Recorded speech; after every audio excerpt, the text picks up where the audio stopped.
All right. We are going to start tonight. We are running a little behind, but we are going to go ahead. So tonight is the subject for tonight, and this is part two of our Men's Month um discussion. Our theme is masculinity is genderless. And tonight we are going to dive into a very lively topic tonight with some dear people who I know both. And I'm just excited for what is going to happen in this discussion of basically stigma, voices against stigma. Now, as we are getting together, let's get it all out of the way. Tonight, we want to welcome you on the behalf of Unity Fellowship of Charleston, South Carolina. We want to thank you for chiming in for this lively discussion with these ones here. So tonight I'm playing both roles for right now, but that's okay. So what I'm going to do is I'm going to let each panelist go ahead and introduce themselves. Whoever wants to go first. I guess can't I'll see go. no. Let me see. Oops. Go ahead. No, go ahead. No, you go ahead. Okay. Good evening, everyone. My name is Reverend Sean Torres Anderson. My pronouns are he, him, and his. I am the Associate Pastor of Operations at Bethany Baptist Church in Newark, New Jersey, as well as the Vice Chair of the Board of Directors for the Palmetto AIDS Life Support Services located in Columbia, South Carolina. And additionally, I am a curriculum writer and trainer for the National HIV Classroom Learning Center located at Chickatelli Associates CAI in New York City. So I wear many hats and I sit at all of those intersections at the same time. And it is good to be with you, the Unity Fellowship of Charleston, South Carolina. Amen. Amen. Well, I am Reverend J. Quinlan, formerly of Unity Fellowship Church New Ark. I am a program manager for the Ark of Essex County. I work with developmentally disabled individuals. I also sit on the board of Art Front Galleries, which is an amazing format for many individuals to artistically, visually, verbally, musically express themselves across a plethora of experiences and languages and topics, if you will.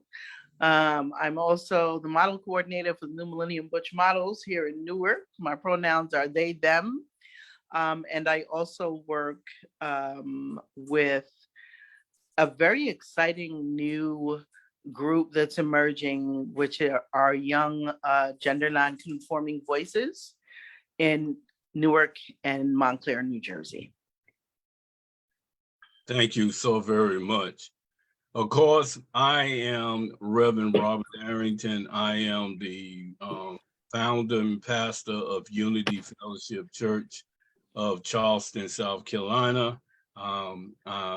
13 years we've been in, and I'm excited the work we are doing here in Charleston. We are in the phase now with building a Nehemiah Justice Center here, and it will be huge for us. And we are doing some wonderful things as we're doing tonight.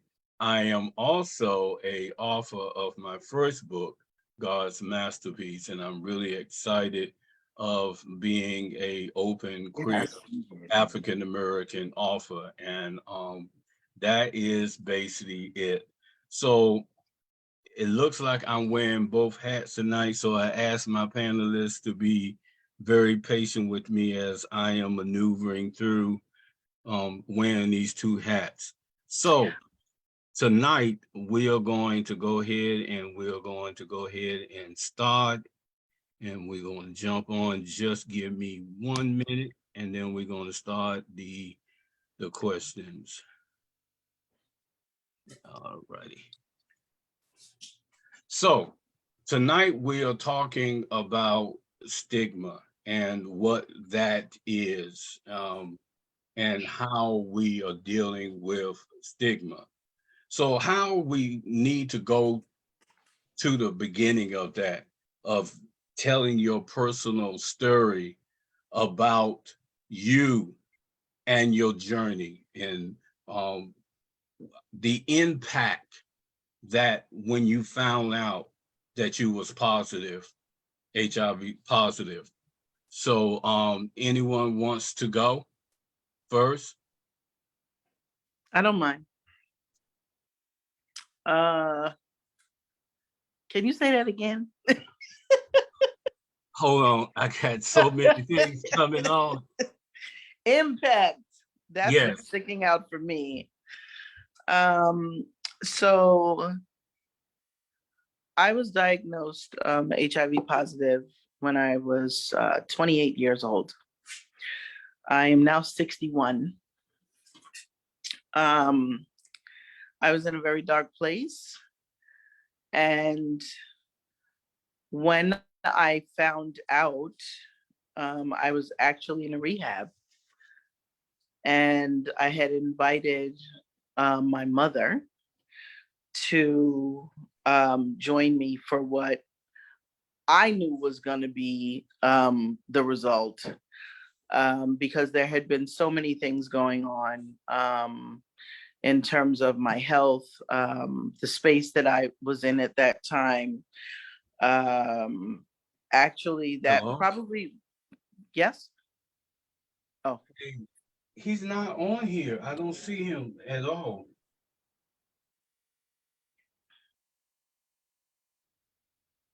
I'm going to continue. Hopefully he'll get on here, whoever he is. So the irony of the finding out, the impact of finding out was manyfold. And the stigma literally started in that space, right?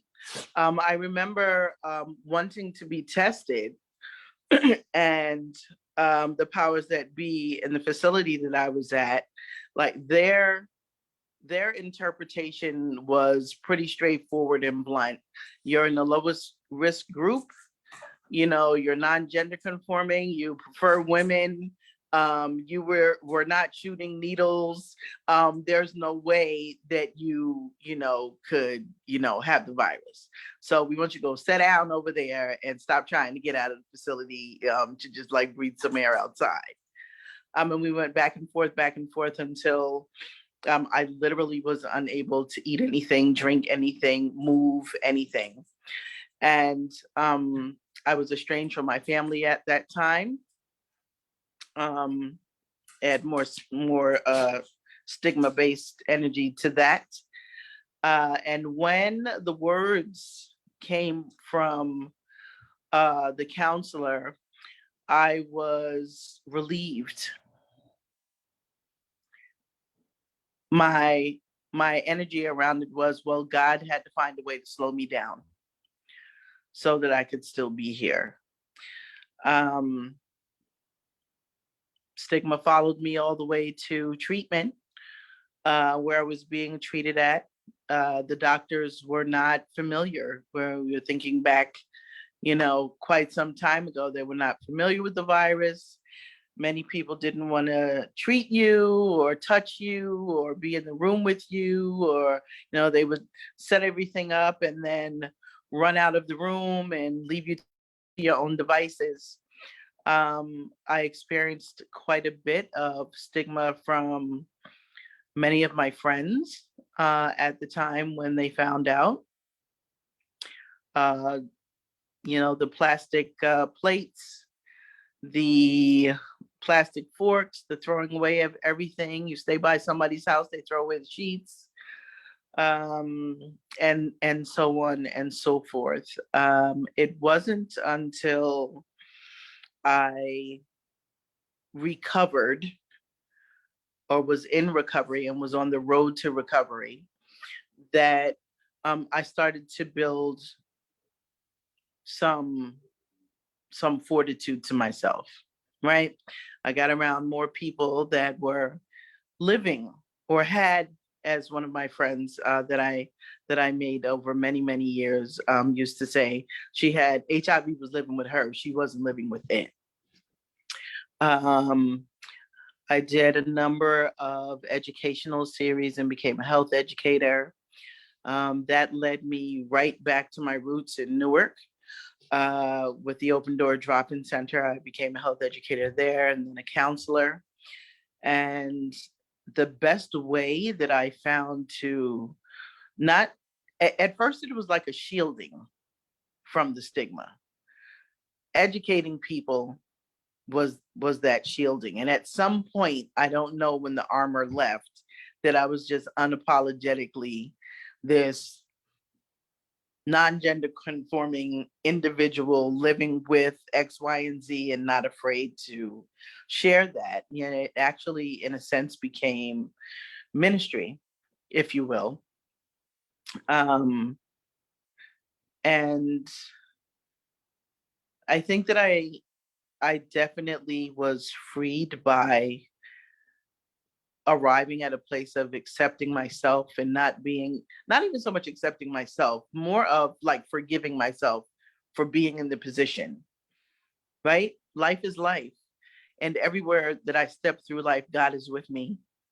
So putting all of those strands, weaving that tapestry together with the help of many, many, many wonderful people.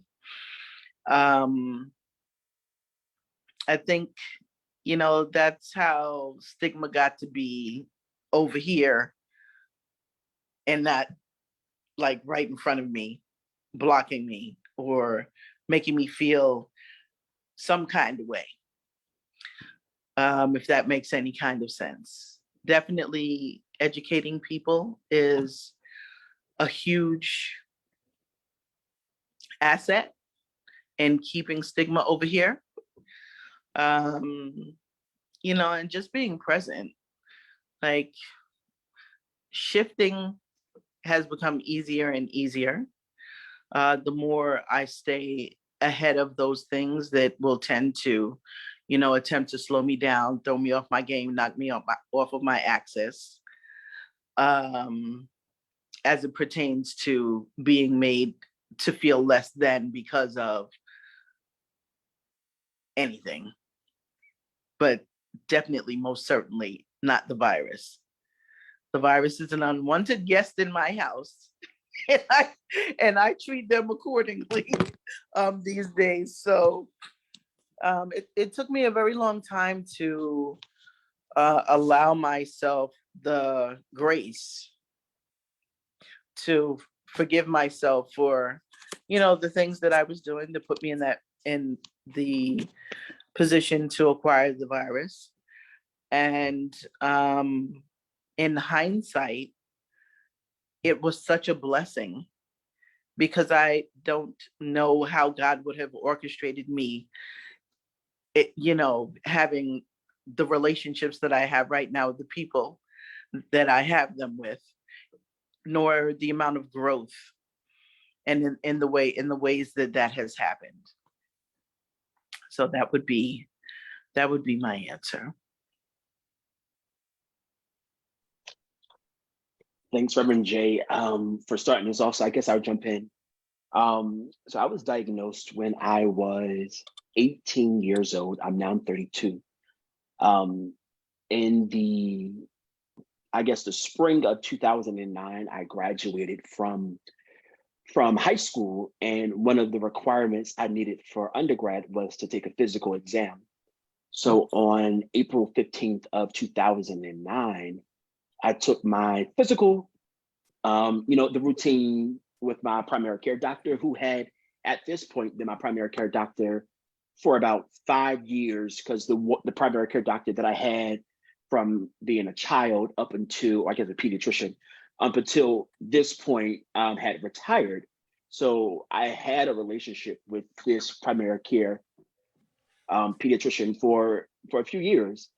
So I got my, you know, my physical and my paper filled out, and you know, he gave it back to me, and we mailed it to my undergrad institution, which would have been Benedict College. So I was living in Philadelphia, did my physical, mailed the paper to Benedict College in Columbia, South Carolina. And then maybe 3 months later, which would have been July 27th, I got a phone call from my doctor. And the phone call was, hey, you need to come into the office because you have walking pneumonia. So I went to the office thinking that I had walking pneumonia, knowing that I had not been to the doctor in 3 months. So something from 3 months ago was just showing up. So when I got to the doctor's office, they were like, oh, Mr. Torres, you don't have walking pneumonia, but you do have HIV, which was a life-altering conversation. Because not only did you lie to me to get me into the office, but in 2 days, my family and I are driving from Philadelphia to South Carolina so I could start my freshman year of college. So that was July 27th. We drove to South Carolina July 29th, and I started school August 1st. So when they told me my diagnoses, they knew that I was going to college. So they gave me an envelope and they said, when you get to South Carolina, find this agency, they will assist you. That was the rest of the end of the conversation. So now I'm traveling from my doctor's home with this conversation looming over my head, traveling from Philadelphia to South Carolina, still with this conversation looming over my head. And there was a caravan. There were 5 cars with 25 people driving to South Carolina so that I can start undergrad.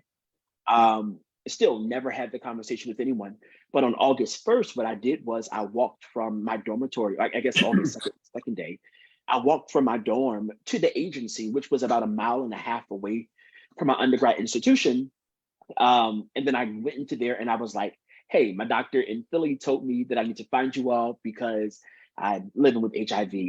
Didn't know what HIV was at this time, heard of it, but didn't know what it meant for me as now a new person living with HIV. So not only did I have a new diagnosis, but I was living in a new city, in a new state, which is 600 miles away from where I had grown up, trying to navigate the public healthcare system all by myself, because at this point, being in a new city, I had not developed a support system just yet. So what does it mean for a person, young, Black, gay, first generation college student, new college student, to be navigating all of this at the same time by themselves was life altering. So I guess that's my journey, and been living with HIV, I guess now was that almost 14 years in July. So still trying, thank you, to honestly figure out what that means and what that looked like on a daily basis. For me, my journey with HIV is a daily journey. Every day I wake up feeling different. My body is reacting differently to both the virus and the medication. So I'm having to navigate this journey differently every day, showing up in different spaces. Like even today is a different experience because I'm now sharing this story and with folks that are watching this virtually, with folks that I just met. I am now revealing my status to a new group of folks, right? Or disclosing my status to a new group of people. So this is also a different experience. So every day is a different journey. And I'm learning to navigate that and what that looks like.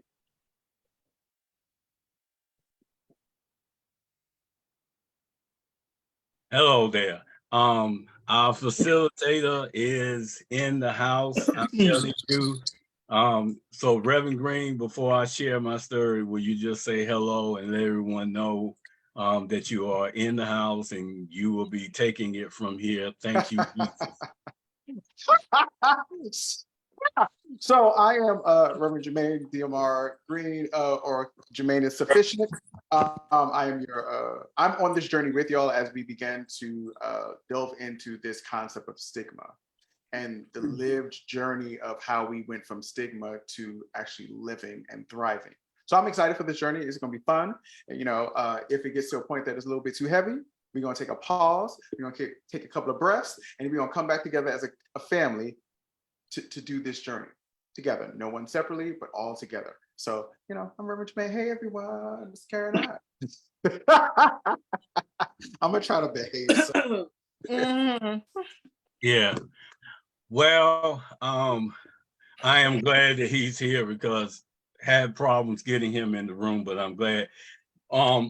My impact of HIV, and I feel like my dear brother, Reverend Sean, it feels like I'm coming out again with my statics.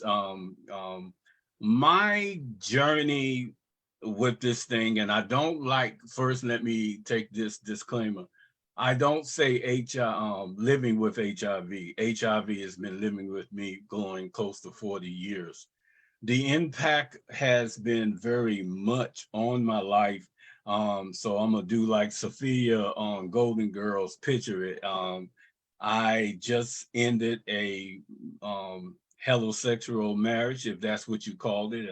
Got married because I was forced by family and church, and ended the marriage and took off, went to a place called Fayetteville, North Carolina, was doing everything big enough to do and doing everything. And I was dating someone and I didn't know that the person was positive because the thing is, HIV was always, to me, it was a contagion disease. It was people not looking like me. So, you know, I was out there, and in 1998, I collapsed at my job at Mayflower Moving Company, and my life changed. I was in the hospital for almost 3 weeks. Basically, family coming in because they basically thought that I was going to die. Basically, the doctors told them that I had no chance of living. So as I was laying in Cape Fear Valley Hospital, clearly they knew that I was queer. Yeah, I had long hair at that time, praise Lord. And most, of, most of the people who was entering into my room was clearly, don't you start, was clearly also queer, lesbian, transgender, and I had a large friends of drag queens, including my family. So make a long story short, I wasn't getting better. I was on a life machine back and forth.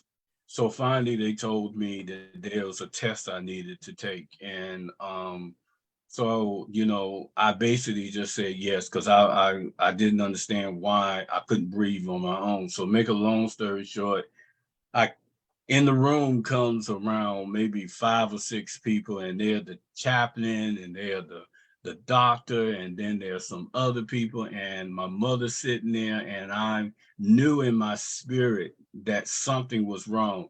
So I ushered my mother out, and she didn't want to leave. So my doctors basically told me is that, and these are the words the doctor used with me, was we took your blood work, we got your blood work back, you have it. And based on your condition, which is critical now, if you get out the hospital, we give you no more than 5 years to live. And I crashed, and they had to put me back on the machine. My mother's trying to figure out what's happening. So from there, my life changed. The impact of HIV was the vehicle that took me into being an activist. I travel all over this country and outside of this country on panels. It took me into ministry, which I chased, ran from, vertically I ran from. And it's been an interesting journey of HIV living with me. And, you know, the caveat is the both doctors who confirmed back to back that I will have 5 years. One doctor passed away in that 5 years, and the other doctor died the next 5 years. So I beat the odds, and I'm going to let our facilitator ask the rest of the questions. Okay, so I'm really excited, by starting with the fact of impact, because impact brings up a lot for our lived experience as we journey.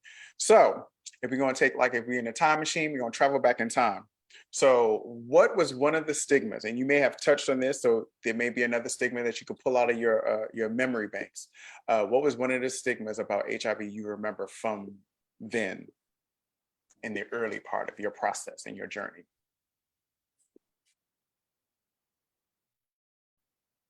I think the one that probably had the most impact for me was the stigma of not being lovable, not being touchable, not being tasteable, not being for anyone, right? And that feeling of loneliness and desiring at like, now is the time where I need to be loved and loved on hard, right? And people just being, so nice and polite, but unavailable. People that, were interested before I found out, but now, and also the stigma of, having to disclose. Like, that is a confusion pot. Well, what do I do? And after, the stigma of not being loved, now I just want it to fly out of my mouth so I know who's serious or not. I now want to use it like I don't know, a truth serum, like a gun, an arrow. Let's see who's for real and let's see who's not. while I gather up, my armor, because, I'm going to need that. I think that stands out for me a lot. Okay. Thank you. You're welcome. So I've been thinking about this question related to stigma around and if we're thinking about what HIV stigma is talking about the negative attitudes and belief about people living with HIV. And Reverend J talked on one, right? That people living with HIV are not lovable and or not worthy to be loved, right? I also think one of the stigmas as it relates to HIV, especially in Black Christian spaces, is that an HIV diagnosis is because of some immoral behavior, either because of queer sexuality, something you did in your sexuality was like antithetical to what it means to be Christian. So God punished you in this way by inflicting HIV on your body. And we get a lot of that language from like white evangelicals. And that sentiment has filtered itself within the Black church. I think there is, I can't remember, it might be not Billy Graham, is the one whose son was like the president of that school in Virginia, like what's the name of that school in Virginia? Like the really racist school. And I know it because there is an all women's college that's also close to the school, and they call them the whores in the hills, right? This is the language that is used by this school. And a whole bunch of Black pastors actually go to the school for their theology degrees, which is good. And I'm gonna name the school, but the president of that school actually, used this language that an HIV positive diagnosis for queer folks is because God hates the gays or God hates queer folks, and this is your punishment because of your queer sexuality. So that is one of the stigmas we hear about HIV, that is like incongruent with the Bible, and what we know about God and how expansive God's love is. So that, I think that's the one I'll talk about, and I'll leave it there. Okay, thank you, sir. Well, stigma. Well, see, in 1988, when I was diagnosed, because I was diagnosed right at the same time that coming out day was being birthed and some other things around HIV. The stigma was so very hard for me. I'm from a very traditional African American family, you know what I'm saying? And they believed in God and they believed in it. And all my uncles and aunts believe, it was cute to think that Bobby was gay, but then when they found Bobby was gay, that you going to hell, you know what I'm saying? And it was a really issue with my family. And I ran away. So the stigma for me was a double sword because not only did I had an event, just put it this way nicely, I had an event with my family and I told them off. I told them where they can do a couple things. And I told them I wasn't going to come back to Durham. And so I left and I was gone for almost 7 years. And to have to come back embarrassed with a stigma now of HIV, a stigma that I'm gay, and it was just horrible. And I think one of the most stigmas is when I finally got my own place in Durham, North Carolina, I had a reaction to one of the medicine, and I was going into seizures and had to call me an ambulance. And the thing is, the guy picked me up, the ambulance people came in, and they was treating me okay.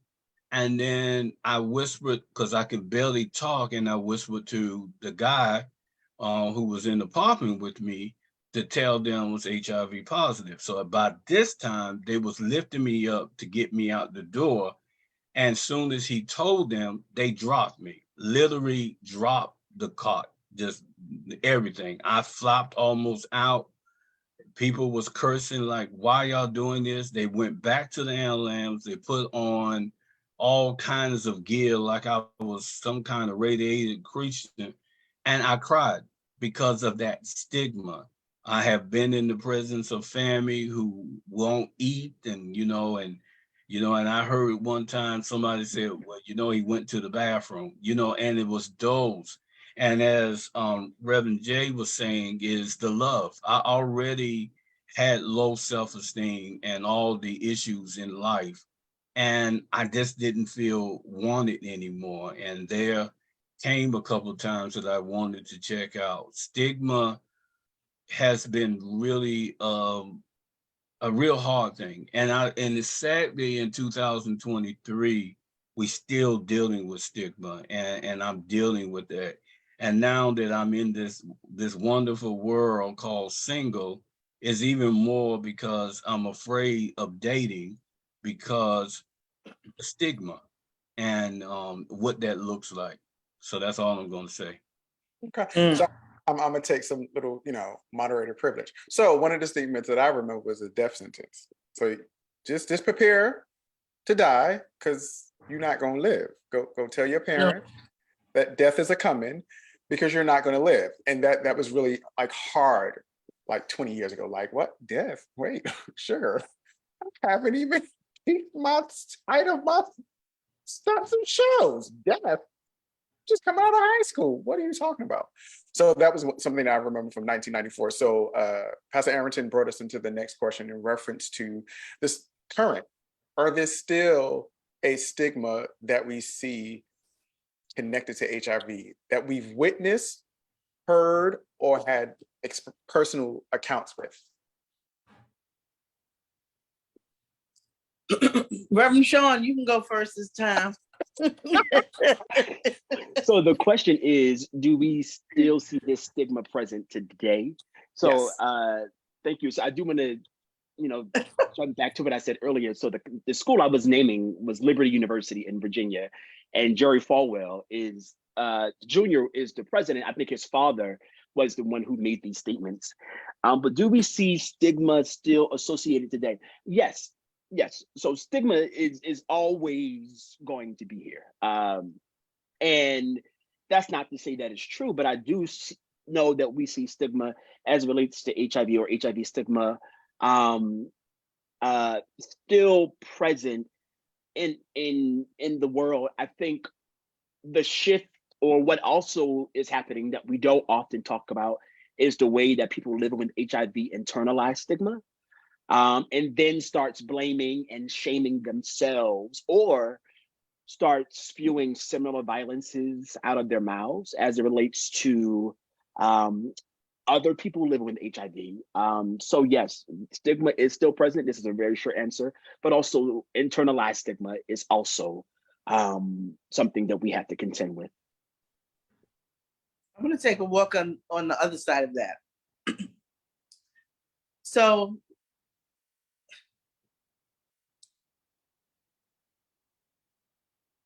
I feel like, I'm like, what is the best way to put this?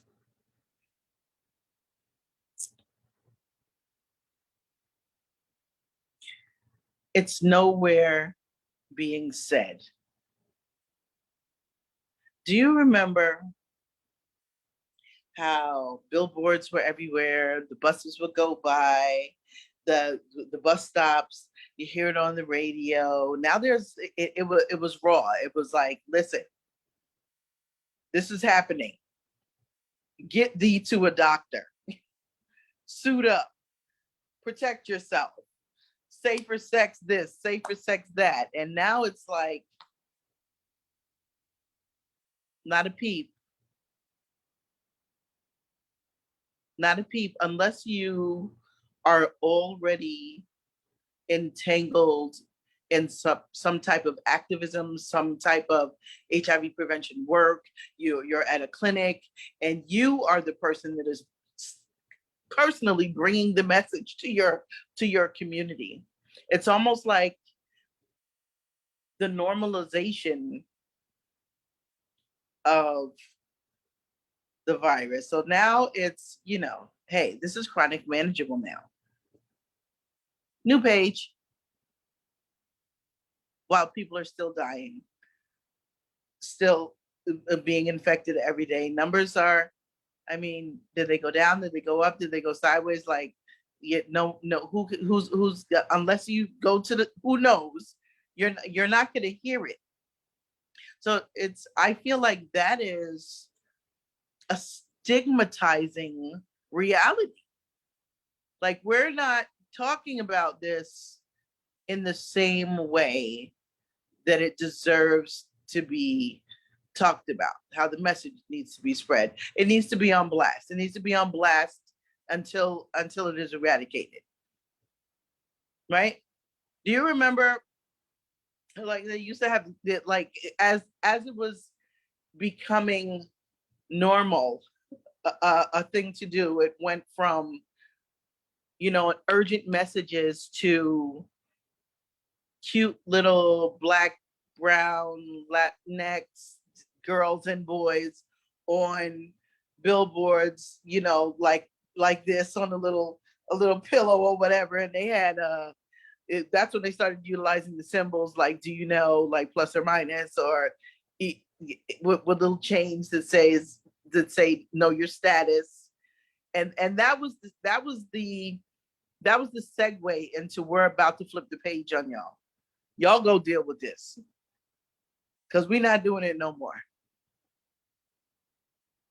I hope you have an agency to deal with, because we are not going to help you promote the saving of your people. And I think that was pivotal, polarizing, and definitely a huge, sorry, we have two dogs, my wife just walked in. I think that's like stigma producing at like the largest level that you can think of. When it's silent, when it's urgent, that is stigmatizing.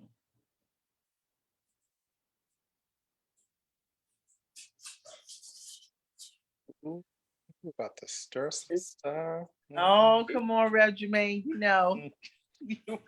Ooh. But Can you I know, add something? go ahead. Go ahead. I'm gonna add something. I really like what Reverend Jay is talking about, how it was blatant. It was on billboards and on street signs, right? But now it's also becoming real institutionalized, right? So we're looking at the state of, was it Kentucky, that defunded all of its HIV programs, right? They turned down or Mississippi, one of those states, Tennessee, one of them. They turned down $8 million for HIV prevention, right? So the stigma is now becoming institutionalized within state governments, as these red states, these southern states are in a political back and forth with, Black and brown folks and Democrats, right? We see how HIV stigma is intertwined in a lot of these overturning of protections for queer folks, or Sure. in Florida and in Texas and in North Carolina and in South Carolina, right? All of these things are interconnected. So sometimes we can't parse out which of the stigma is related to HIV, and sometimes we can, as we're looking at, like, this state literally turned down $8 million in HIV prevention, right? So, but when we're looking at the lives of queer folks, right, how these states are undoing protections for queer folks, and that includes HIV related services, that includes gender affirming care, that includes protections again for abortions, right? All of those things are related and interconnected.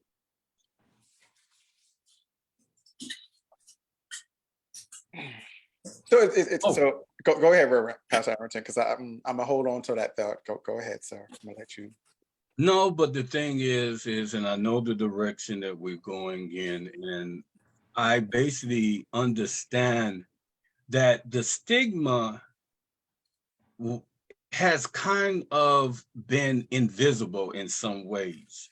And I like what she was saying is, no longer is it, we see the posts and we see people doing what they used to do back in the day, and showing up in churches doing and everything else. And I want to go to the Black church because the reason that it's not mentioned anymore, because of the stigma.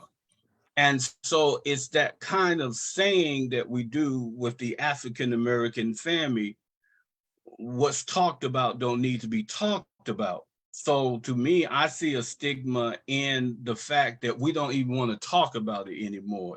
We know people got it. It's a chronic disease. You take your medicine. I think the hardest thing was 2 years ago. I was talking to someone. We was in a crowd. That individual asked me to walk with them outside of the crowd. And I didn't know what this individual was about to talk about. And the thing is, he knew that in Charleston, South Carolina, I was out with my HIV status. And I asked him, why did you take me away from the people? He says, you are known as the HIV man. And if I'm talking to you, they might assume that I'm HIV. And that's the stigma. And I was like, wow, we in 2021 and we still have this type of stigma of the disease. And I get angry that we don't talk about it anymore. We don't, even us who is long-term living with HIV, we don't even talk about it anymore. You know what I'm saying? And I it was a young man that was in my life, and I stopped and I told him, I said, you got to be careful out there. He said, why don't be careful? You've been living 30 some years with HIV and everything else. And the only thing about it is you ain't got to let people know you got it, and you take the medicine. So the stigma is still there, and the stigma is still on Black women, still on African-American queers, and it's still on all of this community. But the problem is we're not talking anymore. We're not doing anything. It's kind of in a way that we have accepted the stigma. and we just internalizing living with it, because I was telling someone we was going to talk about stigma, and they said, you sure you want to do that, because that's going to bring more stigma on the ministry and on you? And I said, well, it has to be discussed. So this is a jewel that used to be said, out of sight, out of mind. So if we reduce funding for something, it makes it harder for something to be in sight, in mind. So then it allows for the hatred or the misinformation to rise, because it was hard to have that rise when you saw bullets. I just speak from New York. Every bus shelter, there was something connected to HIV. And it was the message of your sexual health. Go get tested. Know your status. And then that started to reduce, and then PrEP started to rise. So then it became, child, I ain't got to worry about it. I can go get PrEP. You look fine. You good. And then what that created was these two polarized spaces where, oh, all I need is PrEP. Oh, I accept you. I'm going to go get PrEP. And then you have the other folks that literally that old thoughts of, oh, you're dirty. You was a whore. You did something. Did you use drugs? Were you just out there thoughting and popping? Oh yeah, you don't need to be loved. We don't want to mess with you.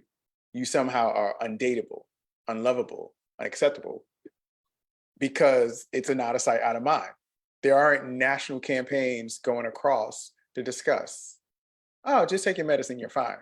There's a whole lot of other stuff beyond just the medicine that one goes through that requires something. So it's just one of those really like interesting spaces that we find the planet we live on, the country we reside in, literally creating this perfect storm for it to be as a former president said, make America great again, where we can just attack you and no one would say anything. We can crack jokes about you. There's no pushback. We can sit there and make you have no access to nothing, and you can't. No one's going to advocate for you because you're seen as the untouchable. You're seen as the ones that we don't want to really rock with. So as long as we continue to do that, then it means your life doesn't really matter. So if you just die, if we take away your medicine and you're going to have to try to find something to pull it together to stay healthy and travel across the state line, but if we all doing the same thing, you're stuck.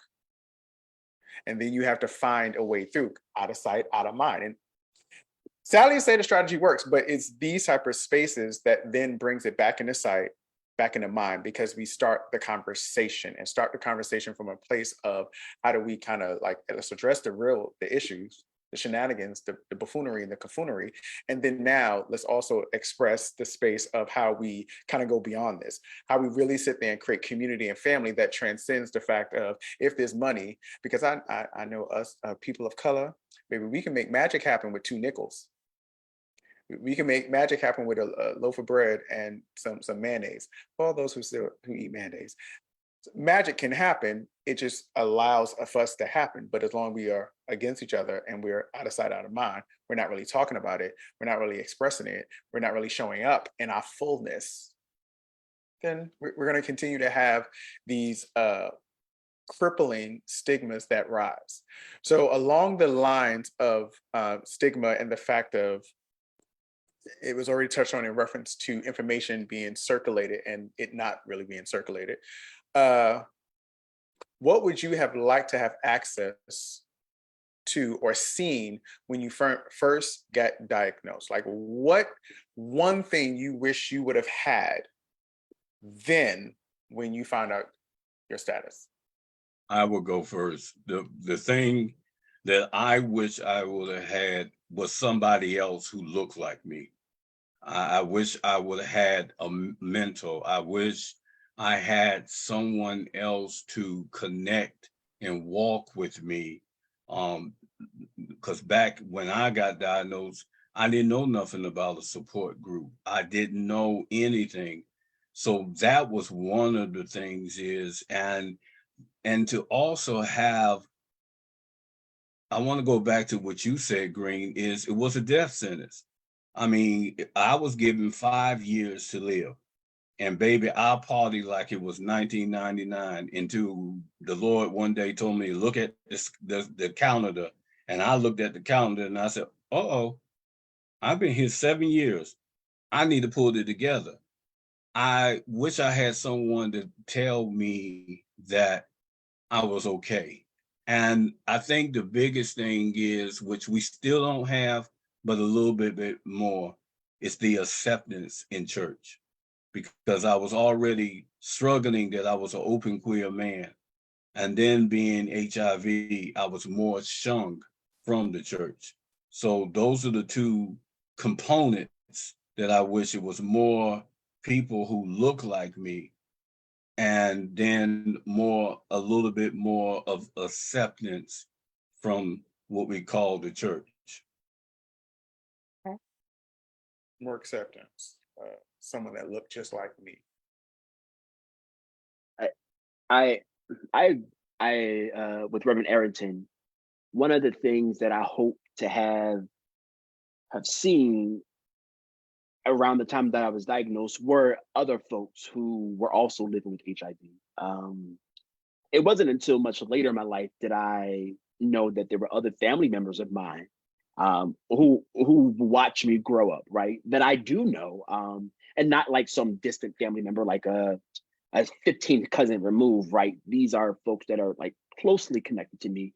And it wasn't until much later in my journey that I found out they also were living with HIV. So I wish then there was, and if I'm being honest, I still had not had a conversation with any of those people about this, right? And what does it mean to support each other and to like journey together as family members battling and living with. So I wish that I had that.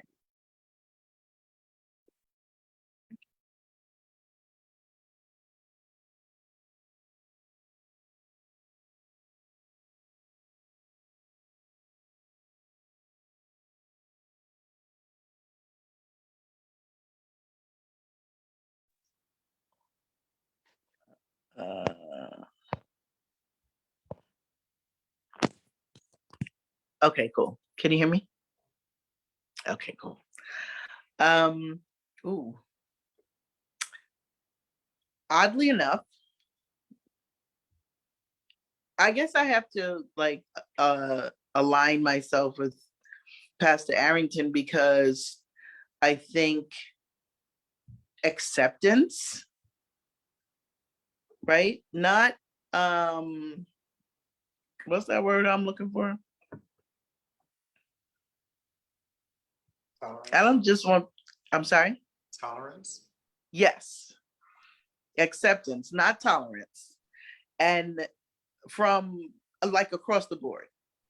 Because I was with plenty of people that look like me. where I was when I found out. And for a long time, I'm a double PK. And they are, the stigma of being gay was already bigger than anything that the people that I grew up with in church could even imagine.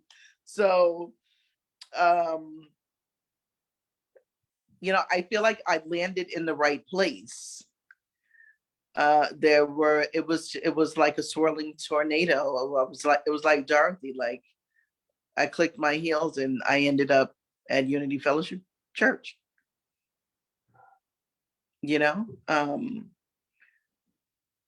When it was time, like I literally had to find myself.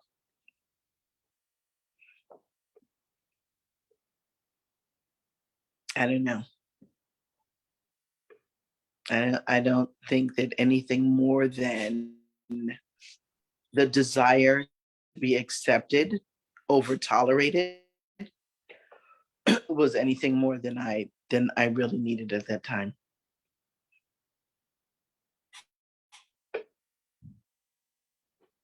So I wish there was someone that looked just like me. I wish there was someone that we were able to journey together on this path. I wish there was the openness of self to be more accepting than just tolerate.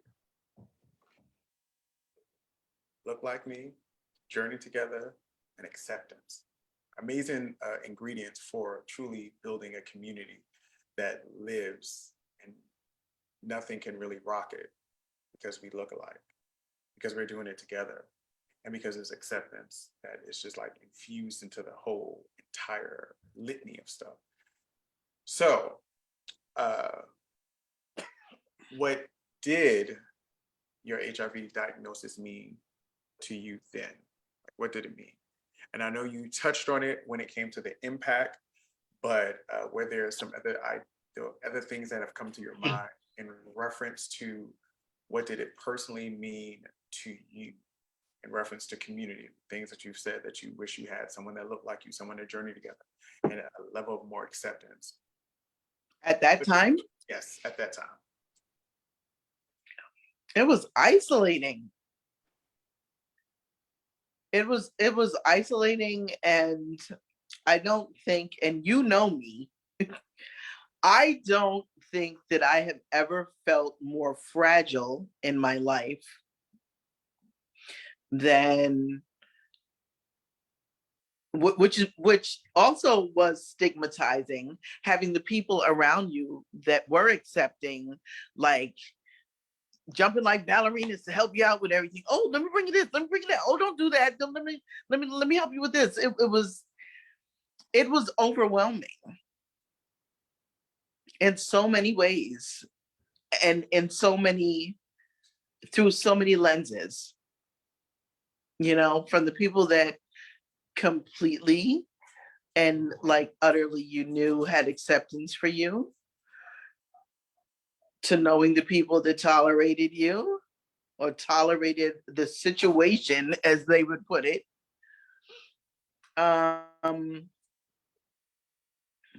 Yeah. Overwhelmed. Well, for me, it's how I felt then, not now, right? Okay, Yes, let me okay. make sure. Okay. It was a death sentence. Basically, the metaphor I will put it, I was in a prison and I could not get out. I was locked completely in. I had the stigma of being queer. I had the stigma of being HIV. I was isolated. I was told by family, the few family who knew at that time, especially my mother, don't come out, don't tell anybody. So I was internalizing all of this pain. And what happened is I started using drugs and alcohol to meditate it. And it was a tunnel. And I was saying to somebody else as I was preparing for today, most people love to tell us to go to hell, but they don't understand the hell that we live right here. And that was my hell. I mean, I didn't have anyone. And then I was like Reverend J, when people found out, it was like I had leprosy, they didn't want to come near me. And then it was like I couldn't do anything for myself. I lost my independence. So it was a gamma of all things. And then the biggest cloud was, I'm just going to die. And I was waiting to die, and just waiting for death to come into the room and say, okay, you ready? And I'm like, yep, let's go. And that's basically where I felt at it in the early days of being diagnosed. Death sentence, internalizing of the pain and the shame, just waiting to die. Before Reverend Sean kind of chimes in, the purpose of why we're doing back and forth, it feels like a whole tennis match, is so that you can see where one was to the journey to where someone is. So you gain the inspiration to know that you can press and you don't have to be pressed on. So that's why it seems like a little ping pong match, but for the viewers, it's not a ping pong match, because we want you to know where these amazing individuals were then to where they are now. Because they say it's all about how you got over. When I look back and I wonder, all those amazing little lovely ditties and songs we have, but it's about the historical steps that they've made from there to here that made them these amazing individuals that allow them to sit there and stand in their truth in such a way and not have fear of these particular things. So that's why we're doing this whole process of talking about and talking about now. Go ahead, Reverend Sean. I honestly don't know how to answer that question. So HIV is older than me. So I've always lived in the world where HIV was possible, right? My mother will be 50, who's actually sitting back there, right? She'll be 50 in a few weeks, but HIV, like living in a world where HIV existed was not her reality her entire life, right? So like this question of what did it mean for me when I was 18, I don't know how to answer that question because it was always possible. For those of us who are under 35, almost 40 years, right? But what it meant was this was something that was possible for anyone who was born around the same time that I was born. I guess that's how I'll answer it. And there's no right or wrong. It is our ability to be vulnerable, to share our stories in its own truth and authenticity. So there's no right, wrong answer, or it has to sound a certain type of way. And I don't think anyone has done that. So I just, again, disclaimer. And then for the people who are watching, like, oh my God, he said this and it's factual, sweetie. These people's lived experiences that they are sharing so that you can realize that if you are in a similar situation, here are some tools on how you can sit there and press. This has some tools how you can stand firm, flat foot, and realize that you are a beautiful, amazing person. That's what this is. So this is not about, oh, you can fact check, sweetie. This is not the presidential debates. Quit it. This is a session of family coming together to share. Just to get that spin on out there. So was accepting and living with HIV an automatic for you? I'm saying, what? So was accepting. I'm sorry, my phone is getting ready to die. And I was like, oh no. Always with some comic relief, sorry. So was the path to accepting an automatic for you? Was the path to it living with you or you living with it an automatic for you? Was it like, boom, all right, we're about that life? Or what was that journey like that got you to accepting and got you to living confident? What was that like for y'all? I feel like it was a ping pong match for me, to be honest with you. There were times when, so initially, my initial response to finding out my diagnosis was, and I quote, well, God had to give me something to slow me down. Right? Because I was about that life. I was running them streets. Listen, the drugs. How do we get the drugs? Like, let's go. And I realized, like, right after that sentence, my mind went straight to, okay, so this is going to be a quick learning curve.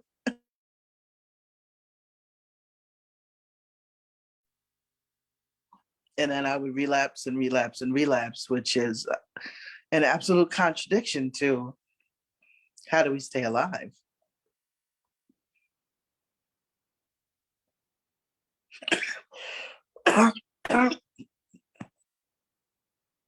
Excuse me, my allergies are taking a toll on me. And then I would punish myself for that. And then I would reel it back in. But initially, it was like, I was already in a drug rehab, right? I was already in the process of, getting my life back, if you will. And I got really sick. I lost 20 pounds in 9 days.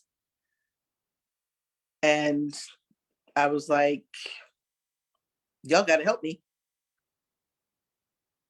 And when the answer came, I was like, okay, God. So what's up? What does that mean? What else gonna do? What is the, I'm asking the people, what do we do? And then the finding out of what to do, that's even more, oh, let me put some more fuel on your little fire, because, well, the place I was in, you had to be there for 90 days before you could get tested. And part of that was, of course, so you could detox. And the other part was so that you could go through their 30-day learning about HIV, right? And, right off the bat, it was this just, okay, stop. You just got hit. Stop. Just, you a lesbian. Why are you asking about HIV? Why are you asking to get tested? Like, what is you? So much misinformation from the door. So in hindsight, combined with like my initial God needed to slow me down, there's so much in there, and that learning curve was fast, it was crooked, it was wabi sabi, it was it was all of that but it was all learning. I don't know if I could say that the entire journey from knowing to now has ever been void of something new, some new information, a new feeling, a new collaboration, a new, a new, I know I can't take that drug, or I know that this works for me. Finding out that, the drugs that you felt most like yourself and most productive are no longer available. You got to get off of it. You got to stop taking it. You got to go try this and start all over again with being sick and, trying to work stuff out. So, yeah. I'm sorry if I went a little left. No. You're left. You allowed the question for you to answer it and flow with it. So it's really organic. It's not like, again, there's no right or wrong. It's about a journey on this path, journey together to allow ourselves to like be able to pump, pat ourselves on the back and pump our chest to be like, hey, I did this. Yes, glory be to God for God showing up, but okay. Okay, now we have to go find the charger while we're talking. I do not want to miss you. All right. So Pastor, Reverend Sharon, either one wants to chime in? Well, let me ask you, you said, how do we, I got so enthroned in her story, I almost forgot what the question was. So can you just repeat it? Because she took me somewhere and I'm just standing here like, go ahead, ask me again. So was acceptance of HIV automatic for you? Was having HIV live with you an automatic for you? And what was that process? Well, the thing is, I didn't want to accept it.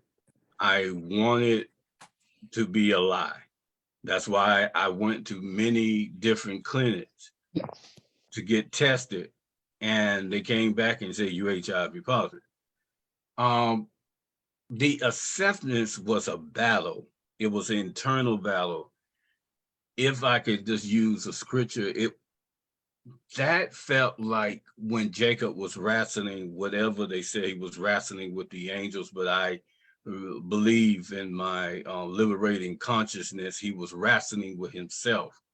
So my process was wrestling of accepting that I had a death sentence, accepting that I have this thing flowing through my blood that I can give to somebody else. So the process was not good at all. It wasn't until, and I know this, most people say, yes, this is what normally happens, but this is, my truth is, my acceptance happened at a revival one night. I went to the altar. Most of the people knew that I was queer, and they thought, oh, praise God, he was getting delivered and he's asking to remove it. No, baby, I'm trying to embrace this thing. And while I was at the altar, my great grandmother appeared, who passed away years and was the only one who embraced all of the essence of me. She said, I need you to dry up your tears. You're stronger. I have taught you. I have given you wisdom, and you will not die. And I got up off of that floor, knowing that I had a visitation with my ancestor, and I learned to accept it. But it was hard because when you are trying to accept something, and then you are trying to teach others to accept it. My mother wasn't diagnosed, didn't believe it. My grandmother was believing it was a curse because you sleep with men, and that's what you got, and you that's what you get. And I didn't have a really opportunity to accept it into the night that I was at the altar, because I was trying to make everybody else accept it. And then the caveat to close it out is, I didn't bring, and the rest of everybody, I didn't accept myself. So how was I going to now accept being HIV positive, where I didn't accept that I was queer, and I didn't accept that I was in this family? So it was a really wrestle battle with me. But I praise God, after all these years, I finally did accept it.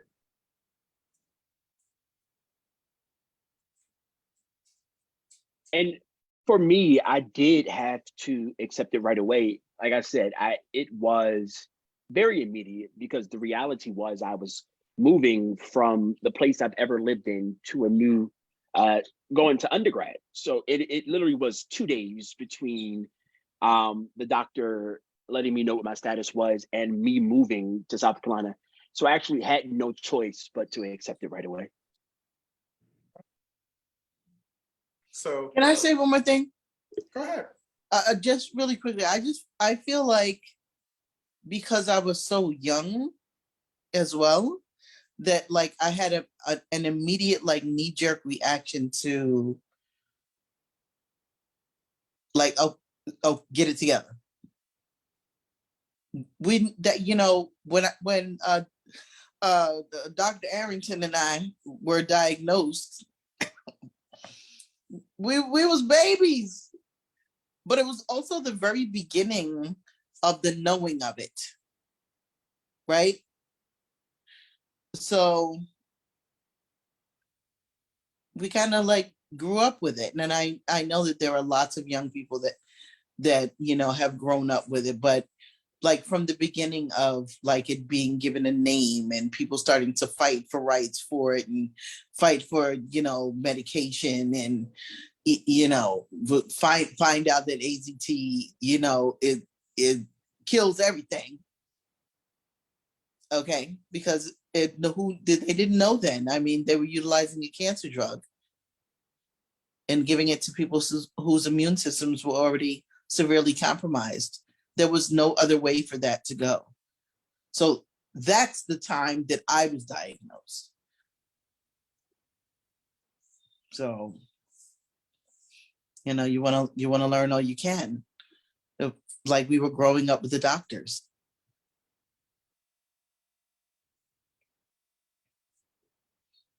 Yeah.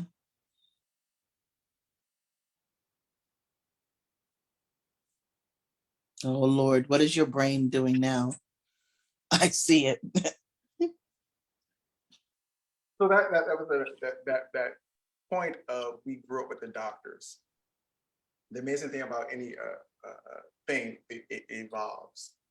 And on some levels, I think we are constantly growing up with our doctors, for them to Yeah. hold them accountable, to be as informed as possible, for us to be as informed as possible about our bodies and the shifts and the changes and all that stuff. So that when we go, like, we're just as informed as you, Sugar. Like, you ain't just about to throw nothing at me, bro. Like, I understand such and such, but that power of realizing that we get to be informed just as much as the physicians are, to have a base set of knowledge. So when we go to engage at our appointments, we're just not going in trusting that the truth. That's like how folks treat their pastors. Like, pastors can never be wrong, child, because they speak the will of God. They speak from God. Yeah, right. And people have off days. People are irritable when they get up in the morning, and they have to put on a good game face to come preach. And then folks can sit there and not have done all necessary information, and their bias may bleed into their practice. So the idea is, we grown up the doctors is absolute truth. And that, be mindful, folks, that tidbit does not just apply to HIV, but we are talking about HIV right now. That applies to anything. You're growing up with your doctors. Hell, we just grew up with the doctors over the last 3 years. It's true. So this process of realizing doctors don't know every dang thing, and we have the opportunity to be just as informed so that we get the best care that we can. So if you're not that person that like to be nerdy and research, I dare you to get an advocate and make sure your advocate is in tune with your process, so that at every step there's someone that is going to advocate for you and be the voice of you, even in the moments where you may feel that it's required. So that leads us to the next part about the voice, centered around the fact of this: folks that have regret about their diagnosis. And now, as you look back in your journey, do you have regret about your diagnosis?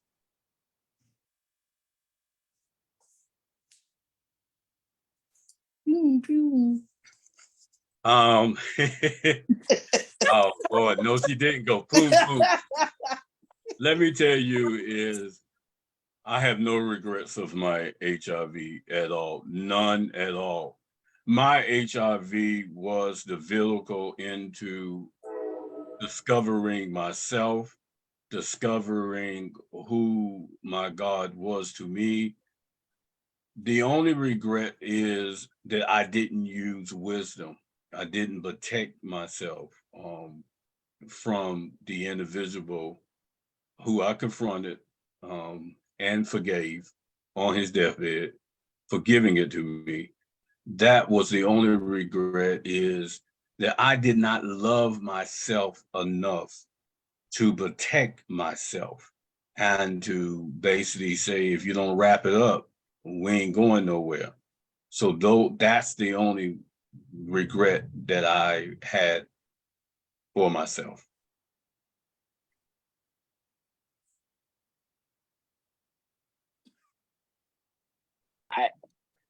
I neither do I. I also don't have any regrets. That's it. That's all I got.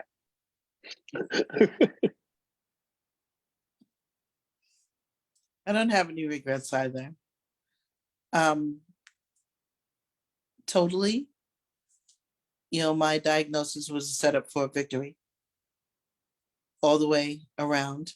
I would not be the person that I am today without, not only without having had all of those experiences from the time of diagnosis to now, but every day, my world is informed by my waking up and this other energy being with me, and sometimes it tries to, like, get at my life, and I have to slap it down. So I get up to take my medication, try to shake it off. If something comes up, I know I got them doctors on speed dial.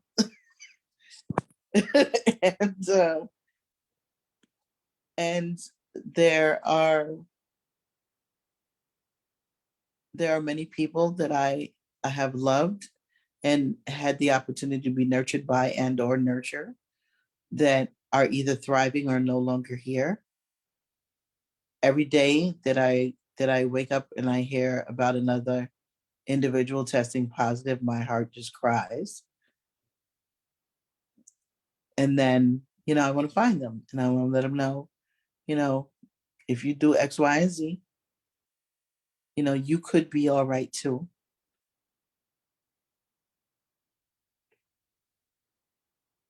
It's with me, it's always been at the end of the day, I think like heal thyself, pick up your bed and walk. Like, I had an experience that it really like informed me that you got to be good. I was in the hospital. I had this weird mold infection in the hospital for like 3 weeks, and I was begging to leave, begging. And they're like, okay, so the only way we're gonna let you out of here is if we give you this long activating shot, right? Intramuscular, it has to be shot, there in the big muscle, and we'll let you go, but you have to stay constantly monitored. So the night before I got the shot, and I knew my dad was coming to get me, we had already started, repairing our relationship, and I was ecstatic. This nurse came to me and we had this conversation about being loved, about, following the right path, about staying on the path, about being connected to people, about me knowing my worth, about me reaching out for help and not being, look at me in my face and saying, and not being stubborn. So the following day before leaving, when my father came to get me, I asked for the nurse. And they told me that no such nurse was on that floor, ever. I described her to a T. They were like, girl, you tripping. And you know what? Sometimes you need a little holy visitation. And most times we need it. But when we need it most, it is always available. It always happens. Always. That woman changed my life. That spirit, that God presence changed my life. It took me some time to get it together. I was still wabi-sabi. But she never left me. Her words never left me. And her words permeated the people that accepted me. I had nurses cheering for me. I had nurses that used to call me at home and say, I know what you're doing. Stop it. They see my blood work every week. They know what I'm doing. Please, we love you. We love you. Stay present. When I went to get tested, there was a poster in it was the tiniest of offices, and I'm about to jump off. And it said the key to fear is knowledge. And that remains to be true, period, and dot. So whatever knowledge you got to get, go get it. Put it into practice. Knowledge that's practiced becomes wisdom. Get you some wisdom. Shift your life. That's what I got. So so having no regrets does not mean there is no pain, there's no hurt, there's no struggle, there is no setbacks. Having no regrets mean you went through the heartbreak, you went through the trials, you went through the ups and downs, you went through the heartbreaks, you went through the rejections, you went through all of that. So no regret is that whole process.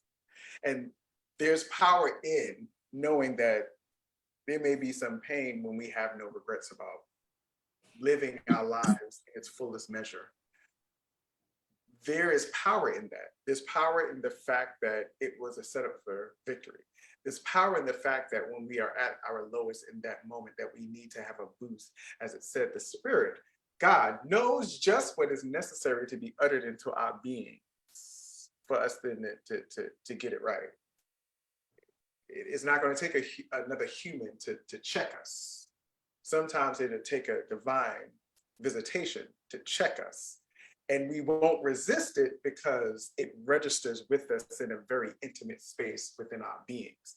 So then when we walk with no regrets, it's walking with the knowledge of what we've gone through.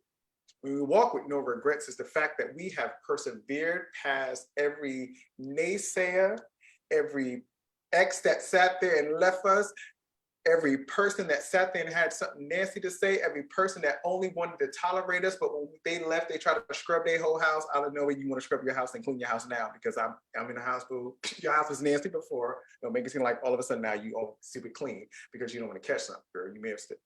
But that's a whole nother thing. But no regrets brings us into a space of power and ownership of the full journey. Hell, I ain't got no regrets because I realized I would not be Jermaine 2022.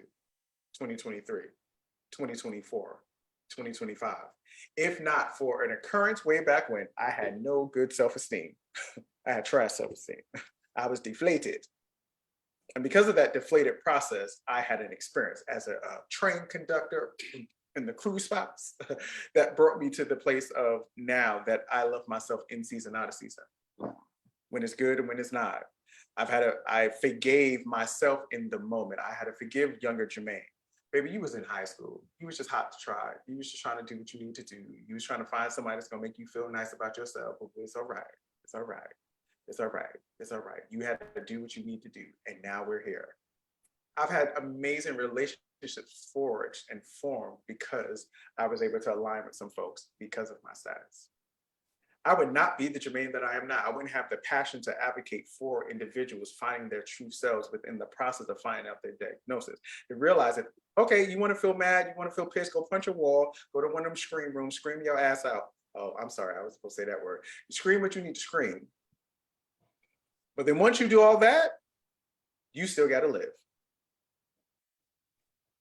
Like I would not have had that drive if not for younger Jermaine being told he only had a year to live, and yet,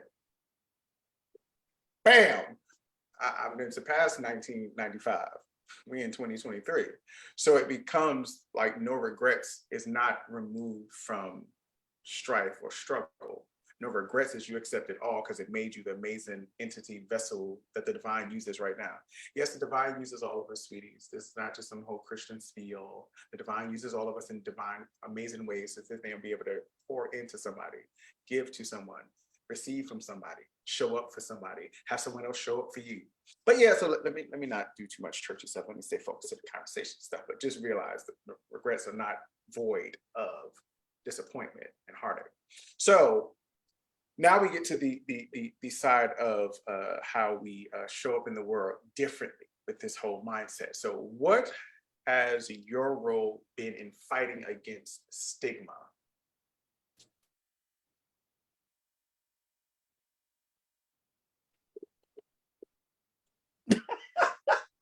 Because you're doing rock, paper, scissors, so I'm just... I can start this time. So I'm a pastor. I'm in this assistant pastor, associate pastor of operations at Bethany here in Newark. And a part of my role in fighting against stigma is to preach a loving gospel, preach a freeing gospel, but also preach a gospel that has responsible exegesis and of the biblical text, right? And some folks think that's hard to do But that's actually a really easy task. It is really easy to preach responsible theology. It actually takes a lot of work to like find hate and to preach that across your pulpit. So part of my job to fight against stigma is to preach a gospel that is Christ-centered, that is centered and linchpinned in love, but also to live out the gospel in the way that says that as a person living with HIV, that God loves you, that God can use you, that God can accept you, that you are worthy of love and acceptance and whatever that looks like, right? So not just preaching the gospel, but living out the gospel in healthy ways. Because some of us live out the gospel in very unhealthy ways, but living out the gospel in healthy ways. And the Bible says, so that they can see your good works and glorify your mother who is in heaven, your father who is in heaven, right? So living out the gospel in a way that points people to Christ, that shows people who Christ is and what Christ can be for them. So that's part of what I do.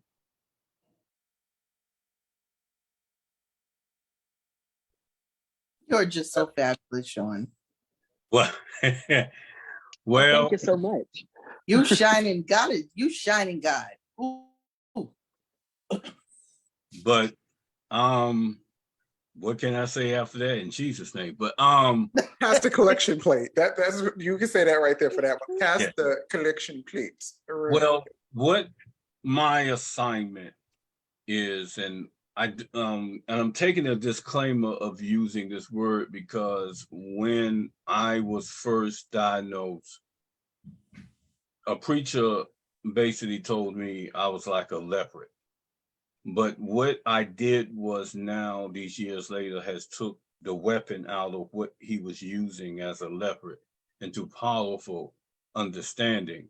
So my assignment right now is, since God has given me all these years of living as a pastor, as an author, and all the essence of who Robert is, to not only preach a liberating gospel that God accepts us all and God does not make a mistake and God loves us, is also to be a walking vessel that you can live with HIV. HIV can live with you. You can do anything in anyone else. There was 10 leopards. Only one came back and gave praise to God. Robert is that one. And when I came back to fall at his feet as sheep feet, I made a vow that I will go if you send me to set those free, for those to understand that what I have was a vehicle to what I am and to what I'm calling. So I take the metaphor of the pulpit, I wrote it in my book. As long as I have breath in my body, I can basically show what we as the movement believe, that God is love and love is everyone. Because God loved me enough to keep me for all these years. So my message is that HIV and you and God goes together. I allow the institution of church and religion to separate me from God, but I understood clearly that God and me is together. And all I'm doing every day of my life is basically stepping in and giving the face to HIV. And that's a powerful thing to be in Charleston, South Carolina, because they never seen HIV queer African-American male, and they never seen a queer. And only I can say God is the one who can do it.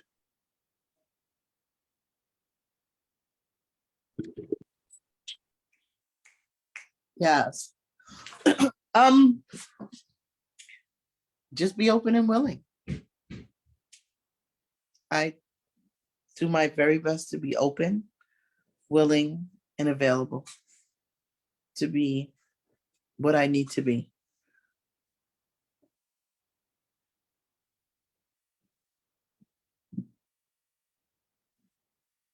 That's really it. So so I'm gonna answer here and there, just yeah. So my role, I think, is to constantly create safe space, because I know what it's like when it didn't feel safe. Hell, my doctor snitched and called my ex and told my ex my status.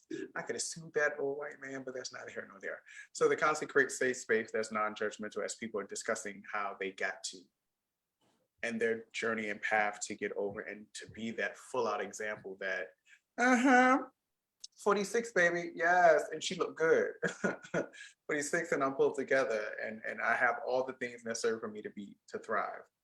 It doesn't mean I may have all the money in the bank. It doesn't mean I may not have all these things now, but it means that I have all the things that I need in order to thrive. So there was a question that was in the feed on the on Facebook. And the question was, and also folks who are watching, if you got questions, chime that in.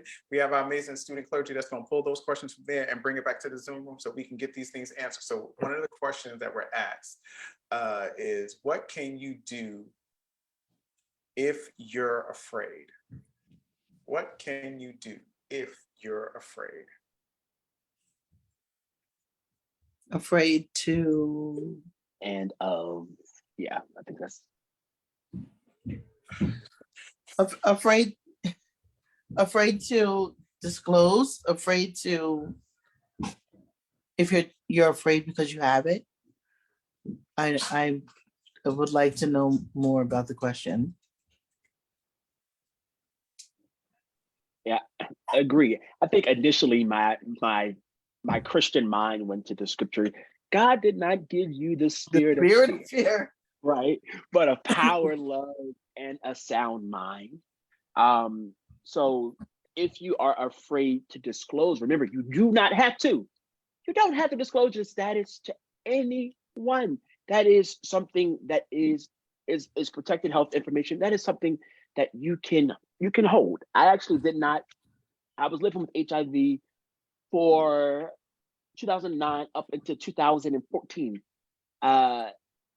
So said 6 years before I actually, revealed my status to my family. It was 6 years. My partners knew, but no one knew outside of my partners and some of my closer friends. So if you're afraid to disclose your status, you don't have to. If you're afraid to confront stigma, it's okay. It is okay, right? You don't have to do that either. What you do have to do is live to see another day. What you do have to do is make sure that you are well, that you are taken care of, making sure that you receive what you need. I think oftentimes, like even in progressive protest spaces, we often want everyone to put their bodies on the line for the sake of the fight. And you actually do not have to do any of that. Your fight or your place in this movement could just be that you live to see another day. So that's what I leave with you. Just make sure that you live to see another day. And that's, you can put as much skin in the game as you want to, or remove as much skin out of the game as you want to. Well, to me, that question is to me, I understood what the individual was saying is saying, you don't have to be alone right now. The thing that most of us wanted and who has now is people who accept us. I think the greatest thing is when one of my family members came in my apartment and literally made a purpose of touching me. That touch made me cry because no one else has touched me. Even my own mother stopped hugging me. So the fear of taking the fear from someone who is HIV, it's just touch them. No words, nothing. Touch their hands and let them know that they are touchable, they are lovable, and they are not a disease. They are not XYZ. That's what you have to do. And then the afraid of telling someone, I'm not going to buff it up. I have lost many family. I've lost many friends. I've lost many people who was in my circle because of telling it. But I've learned is for me to hold this in, I will go to the graveyard. For me to tell it, it's a more liberating experience. And that process will only have to be with the individual asking this question. You know when to do. You know when not to do and who you're not. But take the freedom, take the fear out of, I'm going to be rejected. And you might be, but you will be surprised. The fear has a consciousness, and the fear tells us, if I tell, I'm going to be rejected, I'm going to be abandoned. But sometimes you have to override that consciousness and step out and do what you know that is for you so that you can live a liberating, a whole life like anybody else.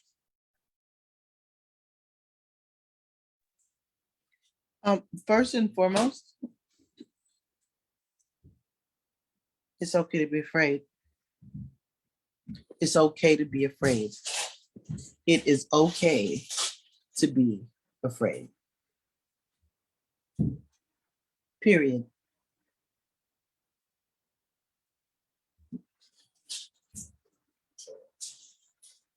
And when you're ready, you'll talk to some people. You'll reach out to some people. You'll hear something. Someone will say something to you. Someone will be present with and for you. Don't worry about forcing anything. Don't worry about making anything happen right now other than acknowledging that you're in a space of feeling afraid.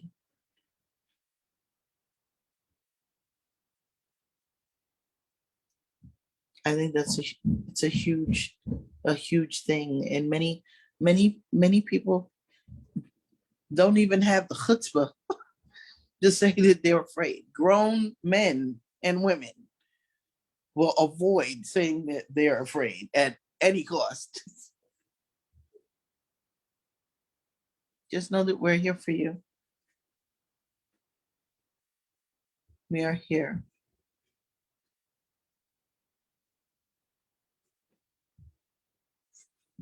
Okay, so we're gonna pivot from the scheduled program questions. We only got 2 left.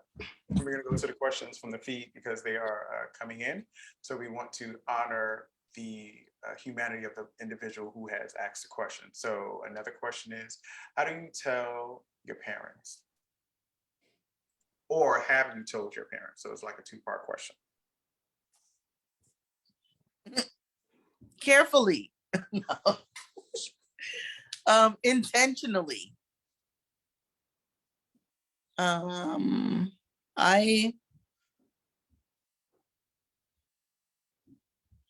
took the opportunity to my parent with a counselor.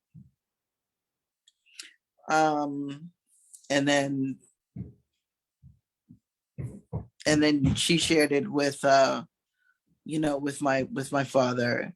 And at a point that and trust me, it will feel right. You shouldn't never feel pressured that you have to tell anybody anything, right?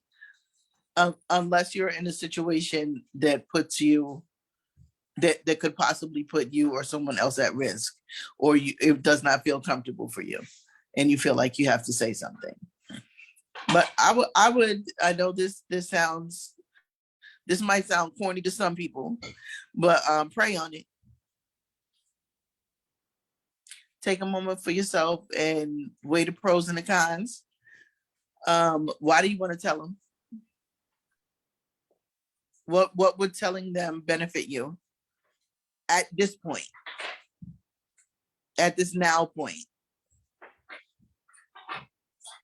What do you want out of it? And are you ready for it not to be accepted? Are you ready for the fallout? The possible fallout?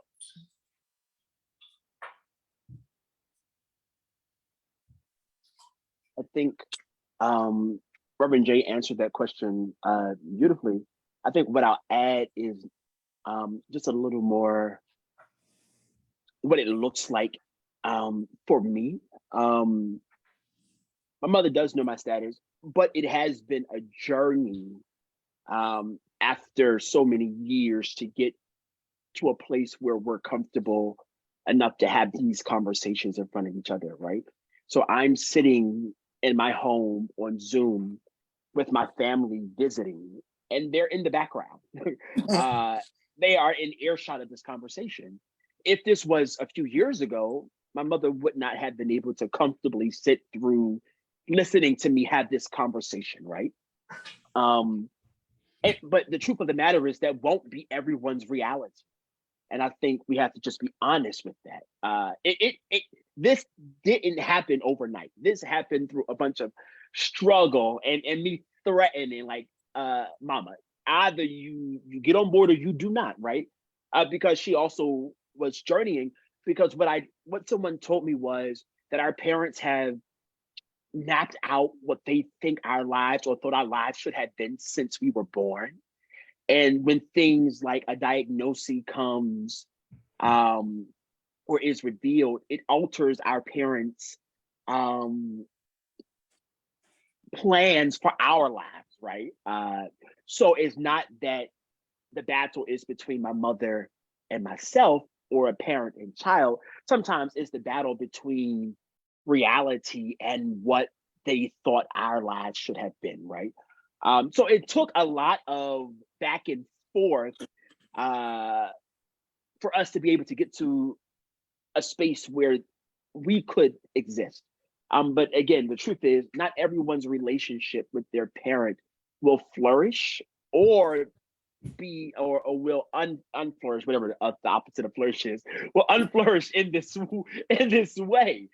But as Reverend Jay said, you have to then be ready for what that will look like for you and your parent. And I think somebody said in the chat, their elderly mother's 84 and still have not revealed or disclosed their status. And that's okay. You do not have to reveal your HIV status to anyone. You are not sleeping with your parents. We should not be sleeping with our parents, right? There are people who do. That is not our reality on this Zoom call, right? We are not sleeping with our parents. So this status to our parents is not something that we need to do. But again, that is something that you can keep to yourself. That belongs to you. Your health belongs to you, and you can keep it that way. Some good old responses. If this was a church setting, there would be collection plates passed along for this preacher. We would like to bless the speaker. He gave us a mate. She gave us something to chew on. We would pass that around at this point. So I'm gonna let y'all keep on doing that awesome stuff so we can keep passing around this plate that folks can get what they need to get from it. But you know what Sean said is so powerful, because one of the things that sometimes gets lost in translation, lost in the moment, is that the people that we're with, the people that we're interacting with, be they family, friends, or whatever, they got their own stigma stuff they dealing with. that don't have jack to do with what we're experiencing, but in those moments can be compounded by some more information. So, you know, I have to make a conscious decision on whether I am ready to speak my piece, whatever it is, and accept whatever comes with that. Now, you know, I want to be smart about it. I'm not trying to walk into a room full of and blow myself up, knowing that someone else is already distressed around specific things. And my just wanting someone to know is not enough to trigger that type of stress for myself, first and foremost. Like, yeah, I never want to walk out of a situation going, why'd I do that? Like, did I just wanted to be heard. I understand that I just want to be heard sometimes, but I also know those people that accept that I just want to be heard, Jay, and I know you right. And like, my parents are clearly not those people at times, or my siblings for that matter, or my wife for that matter. There is a time and a place for all things. And like discernment, we get to enact some discernment. And if you don't know, it's always good to just be still. Like, it's not going to take anything away from you being still for just a moment, just to like get your own mind right, get your own self straight, and be clear about what you're doing and why you're doing it.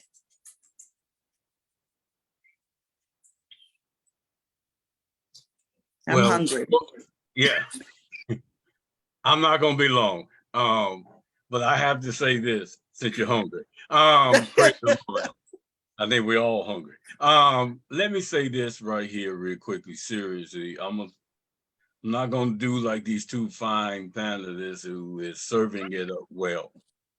The thing with me is I told my mother the wrong way. I told my mother in the middle of an argument driving across a bridge that I was HIV positive. And the reason I did it was because the thing is, it's different from the other two panels. If you're having low self-esteem, if you don't love yourself, you have a family who doesn't accept you, a mother doesn't accept you, it's a journey of telling someone that does not already accept you that you got HIV. And my pain was I wanted my mother to accept me as this queer, different spiritual being, but she couldn't. And the argument was, why am I taking you to this doctor's appointment and you want me to sit in the car? And I just screamed out to her, I said, I am HIV positive. That wasn't cute because she slammed on the brake, almost ran in the back of the car. I had to get out the car because she ran down the road. But it was my way. I wish I wouldn't told her that way. Now, the rest of my family, I had no choice but to tell my family, because if I'm going to liberate someone else, I had to liberate myself by being free to share it, because I knew I was going to be in the paper. I knew I was going to be on the news. Did I want my family to find out that way? I believe what the other two says is up to you. It's a choice between you knowing you want to tell them and the reason you want to tell them. Some of my family found out because they was nosy, and we all got nosy family. But the thing is it's a journey. And whoever answer and ask this question, be very mindful that there might be some rejection. There might be some pain in that, but you are doing it to release yourself. And that's all I'm saying on that. So let me just chime in to begin to pull us together as we begin to wrap up, because we want to give back these amazing individuals their evening. So this is what I'll say, because we live in a virtual environment and virtual space. Keep asking the questions. So when the live goes off and you watch it from the beginning, you go all the way through and the more questions come up, pop those questions in there, put your email, and then I'm trusting and believing that Unity Fellowship Charleston will make sure that you get a response for your questions, because we want you to realize that this is not a disconnect. This is not a one-off. This is an ongoing process, because it's a journey to get from regret to I'm living my life like it's golden. So we want you to be able to keep asking your questions, and know that every question that is asked in the feed, that Unity Fellowship Charleston will ensure that there's an answer and a response. We want to thank these amazing panelists from all along the East Coast that came through, and they helped pass the collection plate along the way, and get a good old spiritual offering for the folks that needed to get some insight, some inspiration, some guidance, some nuggets and jewels that these amazing individuals have partake and given to us.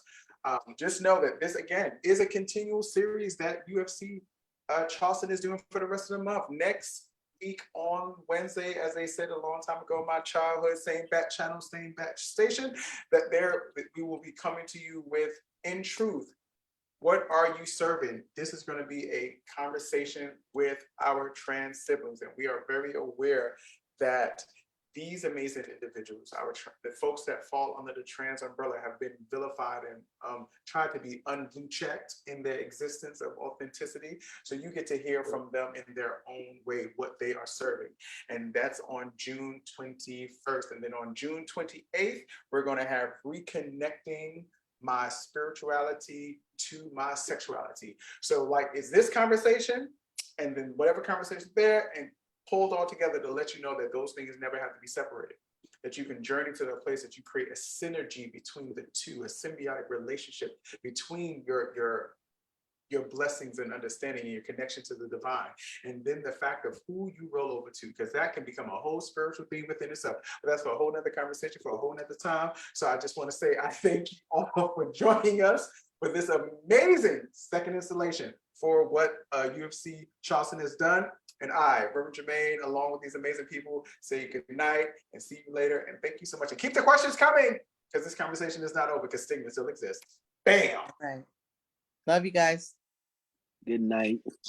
Good night. Good night. Blessings. Thank y'all all.